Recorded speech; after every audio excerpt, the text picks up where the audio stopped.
ആ ഒരു മെഡിറ്റേഷൻ ധ്യാനം അതിലങ്ങനെ എത്തിപ്പെട്ടു. അങ്ങനെ യൂട്യൂബിൽ നിന്ന് ഓരോന്നും എക്സ്പീരിയൻസ് ചെയ്യാൻ തുടങ്ങി. ധ്യാനം എങ്ങനെ, അതിലൂടെ നമുക്ക് എത്രാപ്പം കുറച്ച് എനിക്ക് സത്യങ്ങൾ മനസ്സിലാക്കാൻ പറ്റി.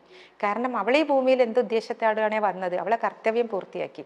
ഇന്നും എവിടെ കണ്ടാലും ഇപ്പൊ നിങ്ങൾ തന്നെ വന്നപ്പോൾ കേട്ടിട്ടുണ്ട് മരണശേഷം എപ്പോഴേക്കോ അമ്മയ്ക്ക് ശനിയുടെ സാന്നിധ്യം ഫീൽ ചെയ്തിട്ടുണ്ട്. സാന്നിധ്യം ഫീൽ ചെയ്തത് അത് സോൾ കൺസൾട്ടേഷൻ എന്ന് പറഞ്ഞിട്ടൊരു, ഞാൻ കുറേ വീഡിയോ ഇങ്ങനെ കണ്ടപ്പോഴേക്ക് എനിക്കും എൻ്റെ മോളെ കാണണം തോന്നി.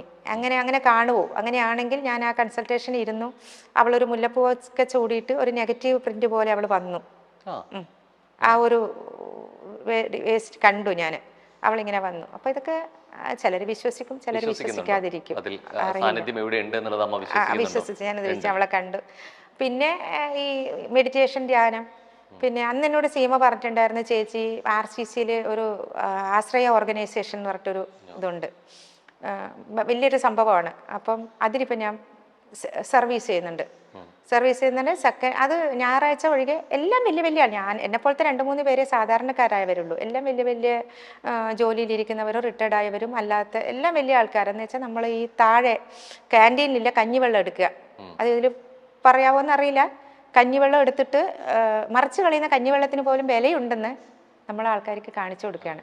ആ കഞ്ഞിവെള്ളം ഒരു 5-6 വലിയ ടമ്പറിൽ എടുത്തിട്ട് ട്രോളിയിൽ ഉരുട്ടി കീമോ വാർഡിലും കീമോ വാർഡ് 6ാമത്തെയും 5ാമത്തെയും ഫ്ലോറിലൊക്കെ കീമോ വാർഡുണ്ട്, അതിൽ ഉപ്പിട്ട് കീമോ ചെയ്ത് കിടക്കുന്ന പേഷ്യൻറ്റിനും കൂടെ ഇരിക്കുന്ന ബൈസ്റ്റാൻഡറിനൊക്കെ കൊടുക്കുക. അവർ ഈ ചൂട് സമയത്ത് ആ കഞ്ഞിവെള്ളം കുടിക്കുമ്പോഴില്ലേ അവർ നമ്മളെ തൊഴുകയും നമ്മൾ അവർ ഇങ്ങനെ തൊഴുകയാണ്. ഒരു ഗ്ലാസ് വെള്ളം കിട്ടിയിരുന്നെങ്കിൽ എന്ന് ആശുപത്രിയിൽ കിടന്ന് ആഗ്രഹിക്കുന്നവർക്ക് നമ്മൾ ഡയറക്റ്റ് കഞ്ഞിവെള്ളം കൊണ്ട് കൊടുക്കണം, അവരോടൊരു സാന്ത്വന വാക്ക് പറയുക.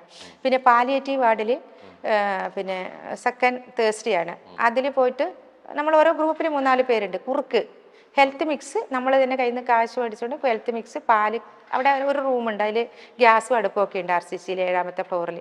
അതിൽ കുറുക്കുണ്ടാക്കി ഈ പാലിയേറ്റീവ് പേഷ്യൻറ്റിന് കൊടുക്കുക. അപ്പോൾ അത് ഭയങ്കര സാറ്റിസ്ഫാക്ഷനാണ് എനിക്ക്. അങ്ങനെയെങ്കിലും ഒരു സേവനം എനിക്ക് ചെയ്യാൻ പറ്റുന്നുണ്ടല്ലോ, എന്തൊരു സന്തോഷമാണ് എനിക്ക് അതിൽ നിന്ന് കിട്ടുന്നത്. കാരണം അതൊക്കെ ഒരു വലിയ കാര്യമല്ലെങ്കിലും മറിച്ച് കളയുന്ന കഞ്ഞിവെള്ളമാണ്. അപ്പോൾ എത്രയോ പേര് അവിടെ സർവീസ് ചെയ്യുന്നുണ്ടെന്ന് അറിയാമോ ആശ്രയ ഓർഗനൈസേഷൻ്റെ. അമ്മയും ശനേശിയുമായിട്ടുള്ള അവസാന ഒരു നിമിഷം ശരിക്കും ഏതായിരുന്നു? അവസാന സമയം ശരിക്കും എപ്പോഴായിരുന്നു? ഞാനും മോളുമായിട്ടുള്ള അവസാന സമയം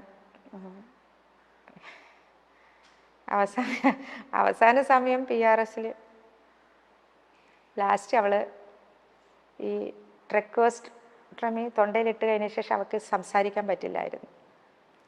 അപ്പം ഞങ്ങൾ ഇവിടുന്ന്, എനിക്കറിയില്ലായിരുന്നു കുഞ്ഞിന് 2ാമതും ഇത് വന്ന് സ്പൈനലിൽ സ്പ്രെഡായിട്ട്. മോനും ഞാൻ പോയില്ല, എന്നെ കൊണ്ടുപോയില്ല ആശുപത്രിയിൽ. മോനും പിന്നെ എൻ്റെ ഹസ്ബൻഡിൻ്റെ അനിയനും കൂടിയാണ്, ശരണ്യയുടെ ചെറിയച്ഛനും കൂടിയാണ് ഡോക്ടറെ കാണാൻ പോയത്. അപ്പോൾ ഡോക്ടർ 1 മന്തേന് ശരണേ ഉള്ളൂ, സ്പൈനലിലൊക്കെ സ്പ്രെഡായി എന്ന് പറഞ്ഞു, ഇനി ഒന്നും നമുക്ക് ചെയ്യാനില്ലെന്ന് പറഞ്ഞു. അപ്പോൾ ഇവർ റിക്വസ്റ്റ് ചെയ്തു, ഡോക്ടർ എന്തെങ്കിലും ഒന്ന് ചെയ്യാൻ പറ്റുമോ, നമുക്കൊരു പരീക്ഷണം എന്നുള്ള രീതിയിൽ എന്തെങ്കിലും ഒന്ന് ചെയ്യാൻ പറ്റുമോ. ഞങ്ങൾ ബാംഗ്ലൂർ പോയി സൈബർ നൈഫ് റേഡിയേഷനൊക്കെ കൊടുത്തതാണ്.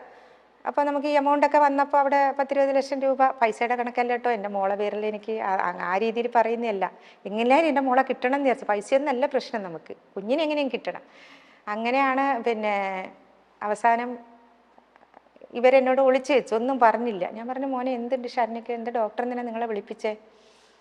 ഒന്നുമില്ല. അപ്പോൾ സീമ എന്നോട് ഇങ്ങനെ വിളിച്ചു പറയണ, പിന്നെ അതിന് സീമയും ഞാനായിട്ട് തർക്കമായത്. അപ്പം ശരണ്യ പാലിയേറ്റീവിൽ എവിടെയോ ആക്കിയിട്ടുണ്ട്, അവിടെ കൊണ്ടുപോയിട്ട് അവിടെ. അപ്പോൾ എനിക്കറിയാം പാലിയേറ്റീവ് പേഷ്യൻ്റ് തന്നെ എൻ്റെ മനസ്സിലുള്ളൊരു ഇത്, പിന്നെ മരണം കാത്തു കിടക്കുന്നവർ, വേറെ ട്രീറ്റ്മെൻ്റ് ഒന്നും ഇല്ലാതെ മരണം കാത്തു കിടക്കുന്നവർ ഈ മോർഫിൻ വേദന സംഹാരി മാത്രം കഴിച്ച് മരിക്കുന്നവരെ കിടത്താം. നമ്മൾ വീട്ടിൽ കിടത്താൻ പറ്റാതെ അവിടെ കൊണ്ടൊരു സാന്ത്വന ചികിത്സ, അതാണ് പാലിയേറ്റീവ് എന്ന് എനിക്കുള്ള ബോധം. ശരണ്യക്ക് അപ്പോഴും ബോധമുണ്ട്, ശരണ്യയുടെ ബോധം പോയിട്ടൊന്നുമില്ല. ശരണ്യക്ക് ഈ പാലിയേറ്റീവിൽ പോകുമ്പോൾ അവൾക്കും അറിയാൻ അവളെ എന്തിനാ പാലിയേറ്റീവിൽ കൊണ്ടുവന്നതെന്ന്. അപ്പം ഞാൻ ചോദിക്കണം, എൻ്റെ കുഞ്ഞിനൊരു കുഴപ്പമില്ല, പിന്നെ എന്തിനാ പാലിയേറ്റീവിൽ കൊണ്ടുവന്നേ? അപ്പം ഇവർ ഡോക്ടർമാർ പറഞ്ഞിട്ടാണ് പറയുന്നതെന്ന് എനിക്കറിയില്ലല്ലോ. ഞാൻ എൻ്റെ കുഞ്ഞിനൊരു കുഴപ്പമില്ല മാത്രം, അതിനെയാണ് ഞാൻ സീമി തർക്കിച്ചിട്ടുള്ളത്. ചെറിയ ഇതൊക്കെ ഉണ്ടായിട്ടുള്ളത് അതിന് മാത്രമാണ്. അപ്പോൾ ഞാൻ പറഞ്ഞു, പൈസയാണോ സീമക്ക് പ്രശ്നം? ഈ വീട് വെക്കുക, പൈസ ഇല്ലായിട്ടാണോ എൻ്റെ കുഞ്ഞിനെ പാലിയേറ്റീവിൽ കൊണ്ടുപോകണമെന്ന് പറയുന്നത്? സീമക്കൊന്നും എന്നോട് ഉത്തരം പറയാൻ വാക്കുകളില്ല. അപ്പോൾ മോൻ പറഞ്ഞു, അമ്മ സീമ ചേച്ചിയോട് എന്തിനാ അങ്ങനെ ദേഷ്യപ്പെട്ട് സംസാരിക്കാൻ? പിന്നെ സീമ എന്തിനാ പാലിയേറ്റീവിൽ കൊണ്ടുപോകാൻ പറയുന്നത്? എൻ്റെ മോക്ക് എന്ത് കുഴപ്പം? അവൾക്കൊരു കുഴപ്പമില്ലല്ലോ. എനിക്കറിയുന്നില്ലല്ലോ ഇവർക്ക് ഇങ്ങനെ ഉള്ളത്, ഇവർ പറഞ്ഞത് ഇവരെന്നോട് മറച്ചു വെക്കുകയല്ലേ. അപ്പോൾ ഒരു മാസം അങ്ങനെ നോക്കാം, വീട്ടിൽ നിന്നിട്ട് അവളുടെ ആ ഒരു ഡെത്ത് കാണണ്ട എന്നുള്ള രീതിയിലാണ്. അവിടെ ആകുമ്പം ആൾക്കാരൊക്കെ ഉണ്ടാവുമല്ലോ, ഡോക്ടർ നഴ്സുമാരൊക്കെ, അതാണ് സീമ അങ്ങനെ പറയുന്നത്. പക്ഷെ ഞാൻ സമ്മതിച്ചില്ല. ഞാൻ പറഞ്ഞു ഒരു കാരണവശാലും എൻ്റെ കുഞ്ഞിനെ പാലിയേറ്റീവിൽ കൊണ്ടുപോകാൻ ഞാൻ സമ്മതിക്കത്തില്ല. ഞാൻ അവളെ നോക്കും. അവളെ ഒരു കാര്യം എടുക്കുന്നതിന് എനിക്കൊരു ബുദ്ധിമുട്ടും. ഞാൻ എൻ്റെ കുഞ്ഞിനെ നോക്കും.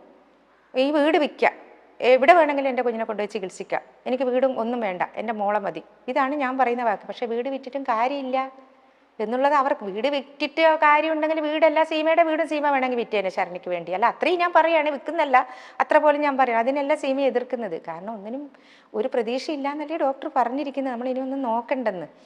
പക്ഷേ എന്നിട്ട് ഈ പറഞ്ഞ സമയത്ത് അപ്പോൾ ഇവർ റിക്വസ്റ്റ് ചെയ്ത് എന്തെങ്കിലും നമുക്ക് ചെയ്യാൻ പറ്റും. കൊറോണ സമയമാണ്. അപ്പോൾ ശ്രീജിത്തിലെ ഡോക്ടർ പറഞ്ഞു വേണമെങ്കിൽ നമുക്ക് റേഡിയേഷൻ കൊടുത്ത് നോക്കാൻ ഞാനൊരു ലെറ്റർ തരാം. വലിയ പ്രതീക്ഷയൊന്നുമില്ല, ഒന്ന് തൽക്കാലം ഒരു 6 മാസം 1 മാസം എന്നുള്ളത് 5-6 മാസം നീട്ടി കിട്ടിയേക്കാം, അല്ലാതെ കൊച്ചിന് കിട്ടുന്നവർ പറയുന്നില്ല. അപ്പോൾ ഇതൊന്നും എനിക്കറിയുന്നില്ല, പിന്നീട് ഞാൻ അറിയുന്നത്. അങ്ങനെയാണ് RCCയിൽ ഞങ്ങൾ റേഡിയേഷൻ. അപ്പം ഞാൻ ചോദിക്കുന്നത്, ഈ RCCയിൽ റേഡിയേഷൻ എന്തിനാണ് കൊച്ചിനെ കൊണ്ടുപോണേ? എനിക്കറിയില്ലല്ലോ ഇവർക്ക് സ്പൈനലിൽ വന്നത്.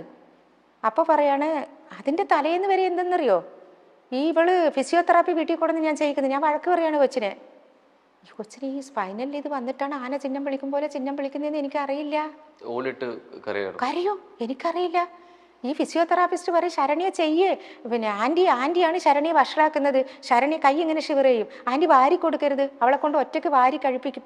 അത് ഇന്ന് എനിക്കൊരു പശ്ചാത്താപമാണ്, കുറ്റബോധമാണ് കേട്ടോ. ഇന്ന് ഞാൻ എൻ്റെ മോളെ അങ്ങനെ പറഞ്ഞല്ലോ എന്ന് തീർത്താ ഞാൻ വിചാരിക്കും ദൈവമേ അവളൊന്ന് തിരിച്ച് വന്നിട്ടുണ്ടെങ്കിൽ, അങ്ങനെ ഒരു കാലം ഉണ്ടായിരുന്നെങ്കിൽ എനിക്ക് ഇതിനെയൊക്കെ പ്രായച്ചിത്തം ചെയ്യണമെന്ന്. ഞാൻ അവളെ ഒത്തിരി വഴക്ക് പറഞ്ഞു മോനെ.